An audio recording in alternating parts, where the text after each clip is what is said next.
রাস্তার পাশ থেকে এক ব্যক্তির মৃতদেহ উদ্ধার সালেমা থানার যদুরামবাড়ি এলাকা থেকে। ত্রিপুরা অসংগঠিত শ্রমিক কংগ্রেসের গণডেপুটেশন আগরতলাস্থিত এনএইচএম মিশন অধিকর্তার উদ্দেশ্যে 13 দফা দাবিতে গণস্বাক্ষর সম্মিলিত স্মারকলিপি প্রদান প্রধানমন্ত্রীর উদ্দেশ্যে সদর মহকুমা শাসকের মাধ্যমে। চিকিৎসা পরিষেবায় অত্যাধুনিক 3টি প্রকল্পের উদ্বোধন আগরতলার প্রধান রেফারেল এজিএমসি জিবি হাসপাতালে।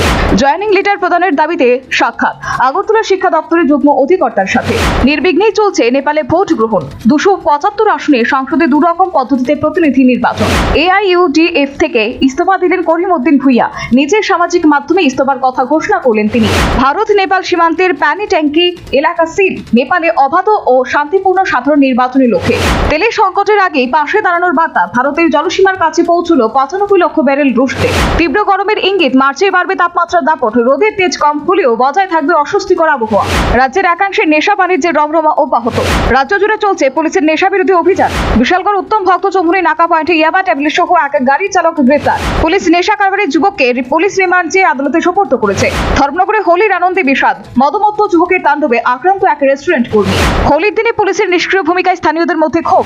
এডিসি নির্বাচন যত এগিয়ে আসছে ততই রাজনৈতিক উত্তেজনা যেন ক্রমান্বয়ে বাড়ছে। বৃহস্পতিবার সকালে একদল দুষ্কৃতিকারী রামচন্দ্র ঘাটে বিজেপি মণ্ডলের যুব মোর্চার সভাপতি রূপক ঘোষের বাড়িতে হামলা চালায়। এই হামলার ঘটনায় অভিযোগের তীর তীব্রা মাথার দিকে। দুষ্কৃতীদের হামলায় রামচন্দ্র ঘাটে যুব মোর্চার মণ্ডল সভাপতি রূপক ঘোষ গুরুতর আহত হয়। রাজ্য পুলিশের নেশা বিরোধী অভিযান অব্যাহত। পুলিশের জালে ধরা পড়ল নেশা কারবারের সম্রাট বলে পরিচিত রাজীব সাহা। নেশা কারবারি রাজীব সাহা দীর্ঘদিন যাবৎ পলাতক ছিল। পুলিশ ও নেশা কারবারি সাহাকে আদালতে সোপর্দ করেছে। আগামী 7 মার্চ দুদিনের রাজ্য সফরে আসছেন ভারতের উপরাষ্ট্রপতি সিপি রাধাকৃষ্ণন। উপরাষ্ট্রপতি রাজ্য সফরে এসে একাধিক কর্মসূচিতে অংশগ্রহণ করবেন। উপরাষ্ট্রপতি চূড়ান্ত সফরসূচির ঘোষণা করেন পশ্চিম ত্রিপুরা জেলা শাসক ডক্টর বিশাল কুমার। উপরাষ্ট্রপতির সফর উপলক্ষে নিরাপত্তার চাদরে ঢেকে দেওয়া হয়েছে গোটা রাজ্যকে। পবিত্র রমজান মাসের মাঝে কৈলাসহর নূরপুর বাজারে ভয়াবহ অগ্নিকাণ্ড। নূরপুর বাজারে বিধ্বংসী অগ্নিকাণ্ডে পুড়ে ছাই 9টি দোকান। টিআরবিটির মাধ্যমে নিয়োগপত্র দেওয়া হলেও অফার লেটার নিয়ে শঙ্কিত এসটিজিটি পরীক্ষার্থীরা। জয়েনিং লেটার প্রদানের দাবিতে এসটিজিটি প্রত্যাশীরা সাক্ষাৎ করল শিক্ষা দপ্তরের যুগ্ম আধিকারিকের সাথে। মুখ্যমন্ত্রীর হাত ধরে জিবি ও এজিএমসি হাসপাতালে 3টি প্রকল্পের উদ্বোধনী অনুষ্ঠানে চিকিৎসা পরিষেবায় চিকিৎসক ও স্বাস্থ্যকর্মীদের আন্তরিক হওয়ার আহ্বান মুখ্যমন্ত্রী। জনস্বার্থ সংশ্লিষ্ট 13 দফা দাবিতে সরব AIDYO। 13 দফা দাবিতে সদর মহকুমা শাসকের মাধ্যমে গণস্বাক্ষর সম্মিলিত স্মারকলিপি প্রধানমন্ত্রীর উদ্দেশ্যে প্রদান করলো AIDYO। ডিউটি কর্মীদের বঞ্চনার প্রতিবাদে সোচ্চার ত্রিপুরা অসংগঠিত শ্রমিক কংগ্রেস। ডিউটি কর্মীদের বঞ্চনার প্রতিবাদে এনএইচএম মিশন অধিকর্তার নিকট ডেপুটেশন। তপশিলি জাতি কল্যাণ দপ্তরের উদ্যোগে ডক্টর B.R. আম্বেদকর পুরস্কার প্রদান অনুষ্ঠান অনুষ্ঠিত। রাজধানী আগরতলা সুকান্ত একাডেমি অডিটোরিয়ামে পুরস্কার প্রদান অনুষ্ঠানে মন্ত্রী সুধাংশু দাস সহ অন্যান্যরা উপস্থিত ছিলেন। বিহারের রাজ্যসভা আসনের জন্য মনোনয়ন পত্র জমা দিলেন মুখ্যমন্ত্রী নীতিশ কুমার। মুখ্যমন্ত্রিত্ব ছেড়ে রাজ্যসভাতে যাচ্ছেন নীতিশ। সমাজ মাধ্যমে নিজেই এই কথা জানিয়েছেন তিনি। নীতিশ কুমারের মুখ্যমন্ত্রিত্ব ছাড়ার কথা ছড়িয়ে পড়তেই বিক্ষোভ শুরু করলো জেডিইউ সমর্থকরা। বিহারে মুখ্যমন্ত্রী পদের জন্য এগিয়ে রয়েছে উপমুখ্যমন্ত্রী বিজেপি বিধায়ক সম্রাট চৌধুরীর নাম। ওড়িশা থেকে কলকাতার পথে চুরি হয়ে গেল ইনসুলিন ইনজেকশন। সতর্কতা জারি করল কেন্দ্র। মুখ্য নির্বাচনী আধিকারিক জ্ঞানেশ কুমারের বিরুদ্ধে ইমপিচমেন্ট আনতে চলেছে তৃণমূল কংগ্রেস। আগামী সপ্তাহে দুদিনের পশ্চিমবঙ্গ সফরে যাচ্ছেন মুখ্য নির্বাচনী আধিকারিক জ্ঞানেশ কুমার। রাজ্যসভায় মনোনয়ন দেওয়ার শেষ দিনে 6 আসনের প্রার্থীর নাম ঘোষণা করল কংগ্রেস। আইনজীবী অভিষেক মনু সিংভিকে তেলেঙ্গানা থেকে রাজ্যসভার প্রার্থী করল কংগ্রেস। ভুয়া শংসাপত্রের জন্য 2 মেডিকেল ছাত্রকে 10 লক্ষ টাকা জরিমানা করল সুপ্রিম কোর্ট। নিয়ম বদলে হোলির দিন দিল্লিতে সব মদের দোকান খোলা রাখলো দিল্লি সরকার। ছত্তিশগড়ের সুরজপুরে বান্ধবীকে নিয়ে ঘুরতে বেরিয়ে একদল যুবকের হাতে আক্রান্ত এক বনকর্মী। কেরালা সরকারের রিপোর্ট কার্ডের বিজ্ঞাপন নিয়ে শুরু হলো নতুন রাজনৈতিক বিতর্ক। পাইলটের কাজের সময় শেষ হয়ে যাওয়াতে বিহারের ঠাকুরগঞ্জ স্টেশনে আটকে পড়ল ট্রেন। কর্ণাটকে নরেন্দ্র মোদীর একদিনের সফরের খরচ 33 কোটি, জানিয়েছে কর্ণাটক তথ্য আয়োগ। এলগার পরিষদ মামলার অভিযুক্তদের প্রবেশে অসম্মান, সদস্যকে শোকজ করল মুম্বাই প্রেস ক্লাব। হরিয়ানার এক যুবককে গুলি করে খুন করার অভিযোগ উঠল বজরং দলের কর্মীদের বিরুদ্ধে। সদ্য প্রয়াত ইরানের সুপার লিডার আয়াতুল্লাহ খামেনির মৃত্যুতে শোক প্রকাশ করল ভারত। তামিলনাড়ুর ত্রিচি রেলের দপ্তরের ফটকের নাম পরিবর্তনের প্রতিবাদে বিক্ষোভ দেখিয়েছে ডিএমকে। ইসরায়েল ইরান যুদ্ধে ভারতীয় ভূখণ্ডে ব্যবহার করার দাবি খারিজ করল দেশের বিদেশ মন্ত্রক। ইরানে পরমাণু বোমা তৈরির কোনো প্রমাণ মেলেনি, মার্কিন দাবি খারিজ রাষ্ট্রসংঘের নজরদারি সংস্থা। যুদ্ধ পরিস্থিতিতে বড়সড় স্বস্তির খবর। ইরানে বেশিরভাগ পড়ুয়াকে নিরাপদ স্থানে সরালো ভারত। ইরানের পরবর্তী সুপ্রিম লিডার মোজতবা খামেনি পুত্রে শিলমোহর 3 সদস্যের কমিটি। ইরানের বিরুদ্ধে যুদ্ধে নামবে সৌদি আরব ও পাকিস্তানের যোগদান নিয়ে জল্পনা। বাগদাদ বিমানবন্দরের কাছেও ড্রোন হামলা তেহরানের। ইরানের মৃত্যুর সংখ্যা 1000 ছাড়ালো।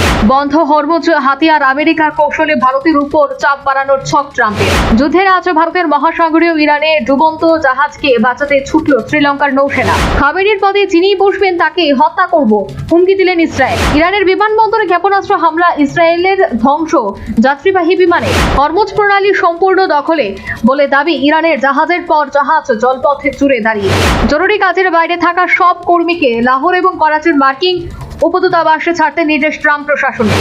আগামী 1 বছরের জন্য ভিভিআইপি বাংলাদেশের ভোটার আগে নিজের জন্য বিজ্ঞপ্তি জারি করে গেছেন ইউনূস। 100 ঘন্টারও কম সময়ে ইরানে 2000 জায়গায় হামলা, ধ্বংস, নৌসেনার 17 জাহাজ হুঁশিয়ারি দিয়ে দাবি মার্কিন সেনার। লক্ষ্য মাদক সন্ত্রাস এবং জঙ্গি দমন। দক্ষিণ আমেরিকায় আরও এক দেশে সামরিক অভিযানে নামলো আমেরিকা। কৌশল বদলে আত্মঘাতী ড্রোনে বাজেবাদ করছে ইরান। মধ্যসাগরে বিমানবাহী রণতরী চার্লস দা গল পাঠাচ্ছে ফ্রান্স। ইরান হামলায় অংশ নিয়েছে 50,000-এর বেশি মার্কিন সেনা, 200 যুদ্ধ বিমান। কাতারে ইউএস বিমান ঘাঁটিতে ইরানের ক্ষেপণাস্ত্র হামলা। প্রেসিডেন্টের যুদ্ধ ঘোষণা, ক্ষমতা কমাতে মার্কিন সিনেটে আজ ভোট। মধ্যপ্রাচ্যে দ্রুত উত্তেজনা প্রশমনের আহ্বান কানাডার প্রধানমন্ত্রী। শুটিংয়ের মাঝে সহ অভিনেত্রীকে বেধড়ক মার, এবার বিতর্কে তানজিন তিশা। রিসেপশনের আগে ভক্তদের সঙ্গে সাক্ষাৎ, নিজের হাতেই বিজয়কে খাইয়ে দিলেন রশ্মিকা। টক্সিক বনাম ধুরন্ধর 2 লড়াই বাতিল, অনেকটাই পিছল যশের ছবি মুক্তির তারিখ। ইচ্ছে করে শরীরের গোপন অংশে ক্যামেরার তাক, দেহ নয়। প্রতিভা দেখুন বাপ্পারাজদের ভৎসনা কান্তারা অভিনেত্রী। ঋতুস্রাবণী সারারাত গানের আজ মন্তব্য করতে ট্রোলিং এর শিকার আয়েশা খান। খামেনির মৃত্যুতে শোক প্রকাশ করে বিতর্কে বিগ বস খ্যাত অভিনেত্রী। হিজাব পরুন তোপ নেট পাড়ায়। অতিরঞ্জিত লাভ জেহাদ গল্পে জর্জরিত দ্য কেরালা স্টোরি 2। যুদ্ধ থামুক, শান্ত হোক বিশ্ব। মেয়ের প্রথম জন্মদিনে শিশুর বাসযোগ্য পৃথিবীর প্রার্থনা অনিন্দিতা। সেই রাতে আমরা এক হয়েছিলাম, কখনো ভুলবো না। বিজয়ের সঙ্গে সেরা মুহূর্তের কথা শেয়ার করলেন রশ্মিকা। এদিনের জন্য 47 বছর অপেক্ষা করেছে খামেনির মৃত্যুতে উচ্ছ্বাসিত সেক্রেট গেমস অভিনেত্রী। কাজল স্মৃতি ফুটবল প্রতিযোগিতায় এন্ট্রি নিল 16টি দল। দক্ষিণ আফ্রিকাকে হারিয়ে টি-20 বিশ্বকাপের ফাইনালে পৌঁছে গেল নিউজিল্যান্ড। ভারত ও অস্ট্রেলিয়ার মহিলাদের মধ্যে টেস্টটি শুরু হচ্ছে শুক্রবার থেকে। 15 মার্চ থেকে শুরু হচ্ছে কাজল স্মৃতি ফুটবল দিয়ে ঘরোয়া ফুটবল আসর। টি-20 বিশ্বকাপে 33 বলে দ্রুততম 100 রান নিউজিল্যান্ডের অ্যালিনেট। টি-20 ব্যাটসম্যানদের র্যাঙ্কিংয়ে তালিকায় প্রথম 10-এ স্থান করে নিল ভারতের 4 জন ব্যাটসম্যান। টানা দ্বিতীয়বার টি-20 ফাইনালে যাবার লক্ষ্যে আজ সেমিফাইনালে নামছে ভারতীয় দল। প্রথম ডিভিশন ক্রিকেট শুরুর আগে সেরা দল গোছাতে ব্যস্ত প্রতিটি দল। ইংল্যান্ডের বিরুদ্ধে সেমিফাইনালে নামার আগে ভারতীয় দল গোছানো নিয়ে শুরু হয়েছে তরজা। দক্ষিণ আফ্রিকাকে 9টি উইকেটে হারিয়ে টি-20 বিশ্বকাপের ফাইনালে পৌঁছে গেল নিউজিল্যান্ড।